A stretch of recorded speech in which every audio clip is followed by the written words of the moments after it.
Avec cette idée, voilà, nous avons tous notre Golgotha personnel, qui est notre famille entière morte à Auschwitz. Alors la question que je vais poser à certains juifs, c'est comment se fait-il qu'ils aient pu naître dans les années 60 avec toute leur famille qui a été exterminée dans les années 40 ? C'est assez magique. Hein. J'aimerais bien qu'ils m'expliquent comment on fait pour naître en 60, en 70, en 80, quand toute votre famille a été exterminée dans les camps. Je veux dire, à un moment donné, il faut arrêter de nous prendre totalement pour des imbéciles. Je sais bien que on est face au peuple du miracle, hein, je veux dire, miracle démographique, ou d'un peuple génocidé, double sa population en France, par exemple, entre 40 et 80.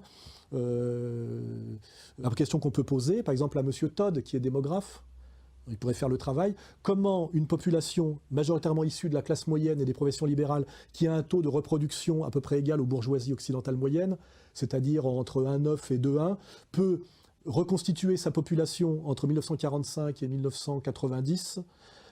Quel taux de natalité devrait être le sien pour que ce soit possible ? Vous voyez ? Ça, c'est une vraie question qui est posée. Je pense que cette question ne tombe pas sous le coup de la loi. Hein, comment on reconstitue pratiquement la moitié de sa population détruite en ayant un taux de natalité de 2 ? Il faudrait arrêter de raconter n'importe quoi, on est quand même dans le droit de vérifier, mais il n'est pas possible d'être né dans les années 60, 70 ou 80 quand tous vos ascendants ont été exterminés dans les années 40. C'est pas possible, donc à un moment donné, il faut revenir un peu au sérieux. Hein.